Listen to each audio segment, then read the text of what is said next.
सुंदर वन जंगल में साज सजावट और चहल पहल बढ़ रही थी, क्योंकि दीपावली का त्योहार नजदीक आ गया था। कालू जी, आप ये मिट्टी के बर्तन बनाना बंद कर दे और कोई दूसरा काम शुरू करें। इनमें कोई फायदा नहीं हो रहा। क्यों गौरी, आप ऐसे क्यों बोल रही हो? ये काम मेरे दादा परदादा भी करते थे, फिर मैं क्यों बंद करूं? और दिवाली के समय तो 4 पैसे बनते हैं और आप कह रही हो मैं इसे बंद करके बैठ जाऊं। हाँ हाँ, आपने सही कहा, 4 पैसे ही बनते हैं, उससे ज्यादा कुछ नहीं, जिससे हमारी दिवाली भी अच्छे से नहीं बन पाती। तो फिर आप ही बता दे कुछ, मैं ऐसा क्या करूं जिससे मैं ज्यादा पैसे कमा सकूं? कालू जी, मेरे पास एक आइडिया है जिससे आपकी कमाई डबल या उससे ज्यादा हो जाएगी। फिर गौरी को भी अपना आइडिया कालू कौवा को बताती है। आप बस एक काम करें, जैसे ही पक्षी उन्हें पानी में धोएंगे वैसे ही वो मिट्टी बन जाएंगे और वो फिर से खरीदेंगे, तो हो गई ना हमारी डबल कमाई। गौरी, एक आइडिया और आया है, क्यों ना हम मिट्टी के पटाखे बनाकर बेचें? पूरे जंगल में कोई भी पटाखे नहीं बेचता, हमारे नकली पटाखे खूब बिकेंगे। ऐसे बातें कर कालू कौवा मिट्टी के पटाखे बनाता है और गौरी को भी मिट्टी के दिए। इस तरह से सुबह हो जाती है। वो दोनों अगले दिन से ही अपने घर के बाहर छोटी सी दुकान खोल लेते हैं। देखना कालू जी, पूरे जंगल में किसी भी दुकान पर पटाखे नहीं है, बस हमारे पास ही है, तो जंगल के सारे पक्षी भागे भागे आएंगे पटाखे लेने। हाँ गौरी, उन्हें क्या पता, इन पटाखों में बारूद तो है ही नहीं, इनमें तो मिट्टी है, मिट्टी। चुप कर जाओ कालू जी, तुम तो ऐसे बोल बोल के ही बता दोगे सबको। वो देखो, रॉकी कबूतर हमारी दुकान पर आ रहा है। कालू और गौरी पूरे जंगल का चक्कर लगा दिया मैंने, परंतु कहीं पर भी पटाखे नहीं मिले। आपने पटाखे की दुकान खोलकर बहुत अच्छा किया। अरे रॉकी भाई, बिना पटाखों की भी दिवाली मनाई जाती है क्या? इसीलिए छुपते छुपाते हम ये पटाखे लेकर आए हैं, स्पेशल हमारे जंगल के पक्षियों के लिए। बहुत अच्छा किया तुम दोनों ने, वरना मेरा बेटा मेरा जीना मुश्किल कर देता अगर आज उसके लिए पटाखे लेकर नहीं जाता। तो फिर अब जल्दी जल्दी बताओ क्या क्या लेना है तुम्हें, दिए भी मेरे पास हैं। गौरी, 1 पैकेट अनार, 2 डिब्बी फूलझड़ी और 3 दर्जन दिए दे दो। क्या? रोके भैया, महल जितना बड़ा घर है तुम्हारा और दिए बस 3 दर्जन? कम से कम 5 दर्जन दिए लो, जिसे तुम्हारा पूरा घर जगमगा जाए। ठीक है गौरी, 5 दर्जन दिए दे दो। साल में एक ही बार दीपावली आती है, अच्छे से मनाऊंगा। फिर कालू कौवा रॉकी का सामान एक थैले में डालकर दे देता है। ये लो रॉकी भैया, अच्छे से ले जाना, और आपका सामान पूरे 2000 रुपए का है। क्या कहा गौरी, 2000 का? मैंने पटाखे लिए हैं, कोई सोने की चैन नहीं ली। रॉकी भैया, 500 के दिए और 1500 के पटाखे, अगर नहीं लेना हो तो मत लो, इससे सस्ता हम नहीं देंगे। हाँ भाई रॉकी, एक अनार पर बस 10 रुपए बचा रहे हैं, हम ज्यादा नहीं खा रहे, बहुत मुश्किल से तो लाए हैं ये पटाखे। ठीक है, ले लो 2000 रुपए, वैसे भी सामान पैक कर लिया है तो क्या ही वापस करूंगा। फिर रॉकी कबूतर अपना सामान लेकर वहां से चला जाता है। गौरी कालू तो बहुत खुश हो रहे थे। देखा कालू जी, आपने कैसे उस रॉकी कबूतर को पागल बनाकर 2000 रुपए कमा लिए मैंने। हाँ गौरी, अब तो दीपावली पर खूब कमाई होने वाली है, सब आपके तेज दिमाग का कमाल है। इसी तरह से कालू और गौरी की खूब अच्छी बिक्री होती है।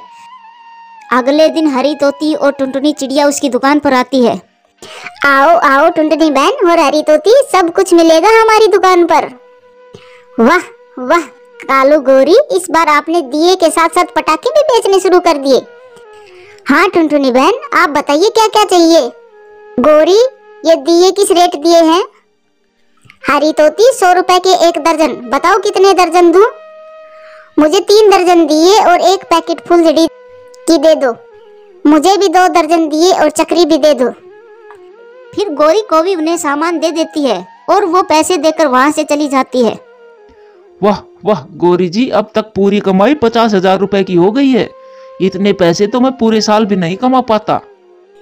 कालू जी, कल दिवाली है, असली कमाई तो कल होगी। यहाँ सब मैं देख लूंगी, आप जाकर पक्के दिए बनाएं। असली कमाई तो कल रात को होगी, जब जल्दी जल्दी में हमारे महंगे दिए खरीदेंगे। सही कहा गौरी तुमने, ढेर सारे दिए बनाने हैं, मैं अभी जाता हूँ। फिर कालू कौवा दिए बनाने चला जाता है।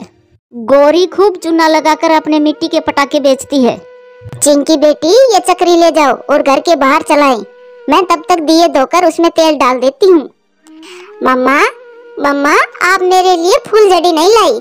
मैं अपने दोस्तों को क्या दिखाऊंगी? ऐसा कहकर चिंकी अपनी चक्री लेकर बाहर जाती है। बाहर रॉकी कबूतर का बेटा टिंटू अपने बाकी दोस्तों के साथ बैठा था। अरे वाह दोस्तों, हम सभी के पास पटाखे हैं, बड़ा मजा आएगा। चिंकी, पहले तुम अपनी चक्री जलाओ, इसके बाद मैं अपना अनार जलाऊंगा। फिर चिंकी अपनी चक्री जलाती है। वो कई बार माचिस जलाती है, लेकिन उसकी चक्री नहीं जलती क्योंकि वो चक्री बेकार थी, इसलिए बस धुआं देकर ही बंद हो जाती है। अरे चिंकी, तेरी चक्री तो बेकार है। अब देख, मैं अपना अनार जलाता हूँ। मेरे पापा लाए थे कालू अंकल की दुकान से।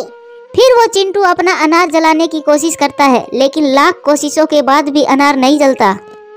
जग्गू, तुम्हारे पापा का सब पटाखे खराब है, एक भी पटाखा नहीं जल रहा। चिंकी की चक्री भी नहीं जली और मेरा अनार भी। अरे यार चिंटू, मेरे पापा थोड़े ये घर पर बनाते हैं जो खराब है, वो भी कहीं से लाते हैं। अब की बार मेरे पापा के बारे में कुछ बोला तो मुंह तोड़ दूंगा तुम्हारा। फिर जग्गू और चिंटू में झगड़ा शुरू हो जाता है। इधर टुनटुनी चिड़िया जैसे ही दिए धोने के लिए पानी में डालती है तो वो दिए पानी में घुल जाते हैं। अरे, सारे दिए तो पानी में ही घुल गए। अब और दिए लाने होंगे, वरना दिवाली कैसे मनाऊंगी मैं। चिंटू और जग्गू, आप दोनों झगड़ा क्यों कर रहे हो? रोकी अंकल, आप पटाखे कालू अंकल की दुकान से लेकर आए थे और देखो, एक भी पटाखा नहीं जल रहा।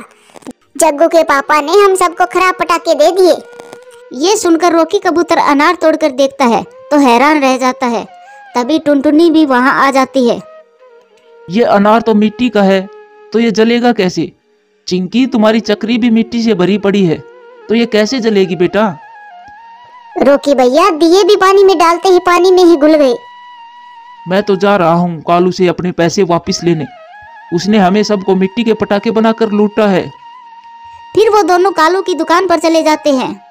नास पिटो, कैसे दिए बेचते हो? पानी में भिगोते ही मिट्टी बन गई। मेरे पैसे वापस करो। अरे ओ बुड्ढी चिड़िया, वो दिए मिट्टी बन गए तो हम क्या करें? और दिए खरीद लो, इस बार पक्के दिए बनाकर लाए हैं, एक भी दिया खराब नहीं होगा। मेरे उन्हीं पैसों के बदले दिए देने होंगे तुम्हें। मैं एक एक पैसा बड़ी मुश्किल से कमाती हूँ। चल भाग यहाँ से, बड़ी आई बदले में दिए लेने। जाती है या भगाऊं यहाँ से? नाश हो तुम दोनों का। तुम दोनों को मेरी हाय लगेगी। इतनी मेहनत के पैसों से मैंने दिए खरीदे थे, जो तुमने फ्री में ही हड़प लिए मेरे पैसे। ऐसे रोते हुए वो बूढ़ी चिड़िया वहां से चली जाती है। फिर रॉकी कबूतर और टुनटुनी भी वहां पहुंच गए थे। कालू भैया, आपने इस बार कैसे दिए बनाए? पूरे खराब हो गए। टुनटुनी चिड़िया, मिट्टी कभी कभी खराब आ जाती है, नहीं तो मैंने तो अच्छे ही दिए बनाए थे। आप ये दिए ले जाओ और 10 रुपए कम दे देना, मैं इतना ही कर सकता हूँ। कालू और मैंने इतने महंगे पटाखे खरीदे थे ताकि बच्चों की दिवाली अच्छे से बन जाए। तेरे सारे पटाखे खराब है, मिट्टी और भूसा भरा है उनमें। ओए रॉकी कबूतर, हमने क्या घर पर बनाए हैं? जैसा पीछे से माल आएगा वैसा ही हम बेचेंगे। मैंने गलती कर दी तुमसे पटाखे खरीद कर। मेरे पूरे 2000 रुपए खा गए तुम दोनों, बदमाश कहीं के। जाओ, तुम्हारा कभी भी भला नहीं होगा। ऐसा कहकर रॉकी कबूतर और टुनटुनी चिड़िया भी वहां से चले जाते हैं।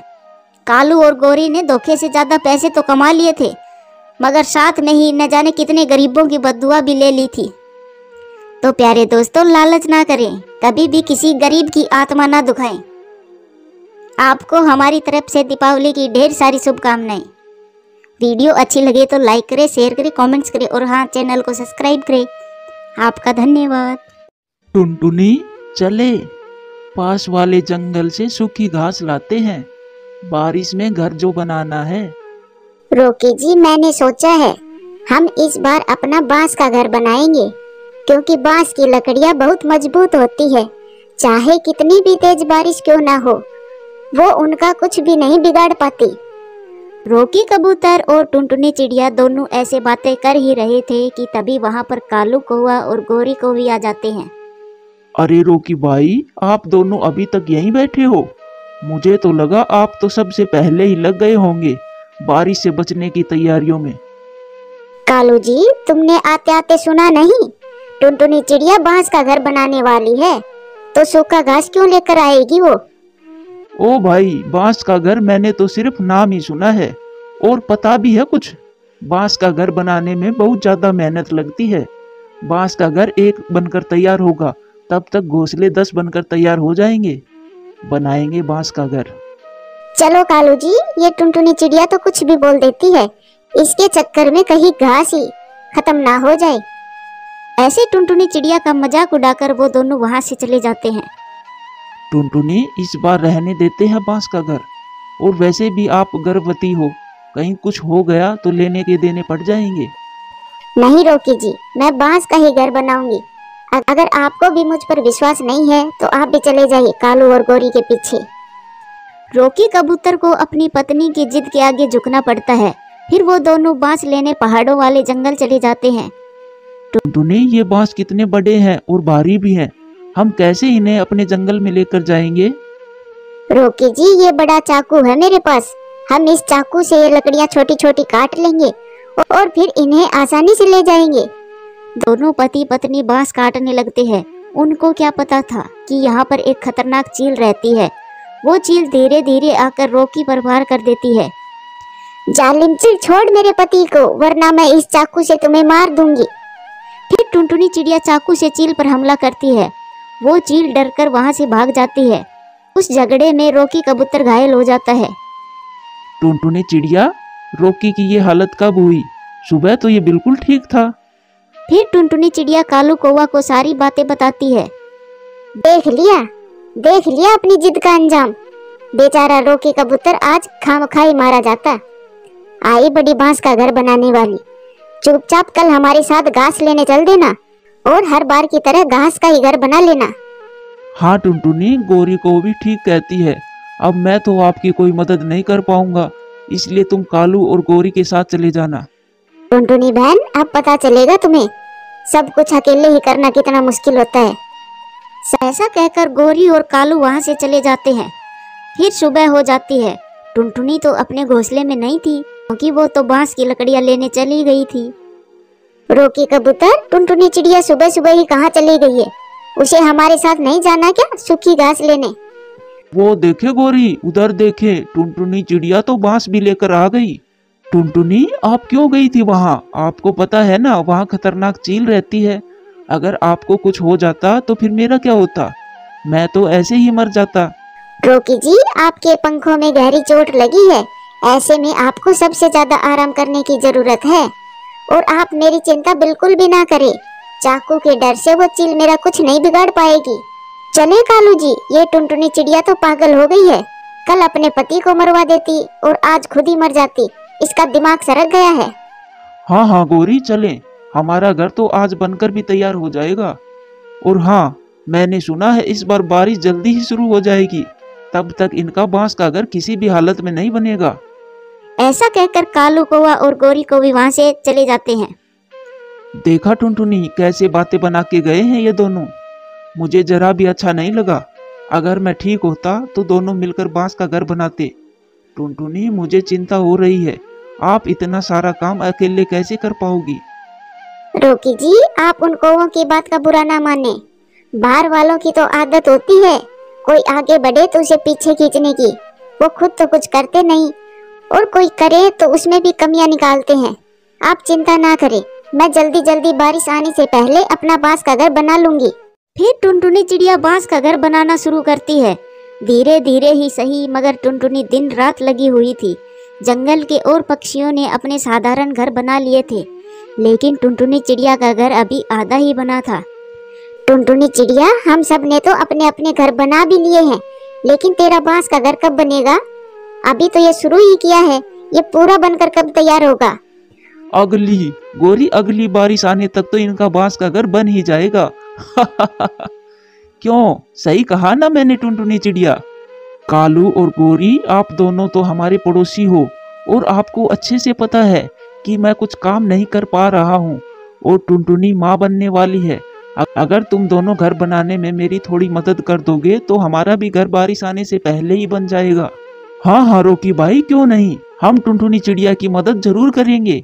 आखिर वो गर्भवती जो है। ओहो, खुद का काम तो होता नहीं है, आए दूसरों की मदद करने वाले। गोरी, हमारा घर तो बन गया है ना, अब क्या काम बच गया है? बारिश के लिए भोजन भी जमा करना है। अब चलो मेरे साथ, ज्यादा हमदर्द बनने की जरूरत नहीं है। ये कहकर गोरी कालू को अपने साथ ले जाती है। टुनटुनी भी चुपचाप अपना घर बनाने में लग जाती है। फिर इस तरह से कुछ दिन गुजर गए थे।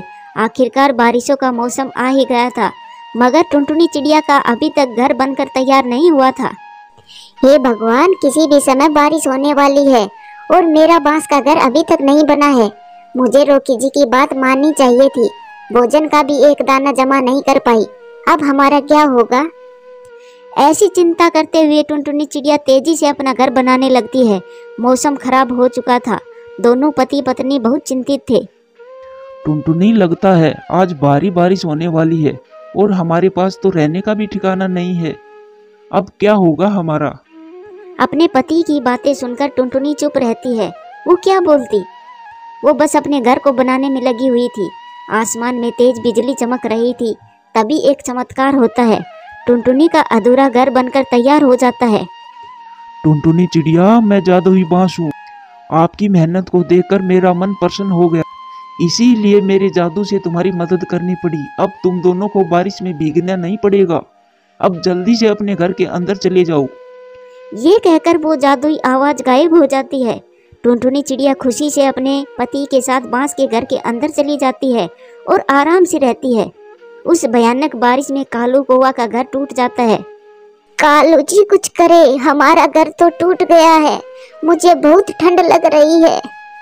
गोरी, हालत तो मेरी भी खराब हो रही है, मगर हम क्या करें? कालू जी वो देखें, टुनटुनी चिड़िया ने अपना बांस का घर पूरा कर लिया है। ऐसा करते हैं, हम टुनटुनी चिड़िया के घर में चलते हैं। जल्दी चले, मुझे बहुत ठंड लग रही है। फिर कालू और गोरी टुनटुनी का दरवाजा खटखटाते हैं। टुनटुनी चिड़िया, हमारा घोंसला तेज हवा में उड़ गया। प्लीज हमें घर के अंदर ले लो, हमें बहुत ठंड लग रही है। नहीं नहीं टुनटुनी, मर जाने दो इन दोनों को। पता तो चले तुम्हारा कितना मजाक उड़ाया था और मदद तो बिल्कुल भी नहीं की थी। रॉकी जी, मौसम बहुत खराब है और मुझे इन दोनों से कोई शिकायत नहीं है। आप जल्दी से इन्हें घर के अंदर आने दो, वरना इनकी तबीयत ज्यादा खराब हो जाएगी। फिर रॉकी कबूतर गोरी और कालू को घर के अंदर ले आता है। टुनटुनी चिड़िया गर्मा गर्म काढ़ा पिलाती है, क्योंकि बारिश में भीगने की वजह से दोनों को ठंड लग चुकी थी। और गोरी कोवी को भी अपनी गलती का एहसास हो जाता है।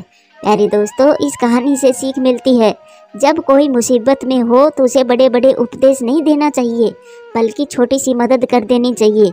ऐसी मदद बड़े बड़े उपदेशों से बेहतर है। कहानी अच्छी लगे तो लाइक करें, शेयर करें, कमेंट्स करें और हाँ, चैनल को सब्सक्राइब करें। धन्यवाद।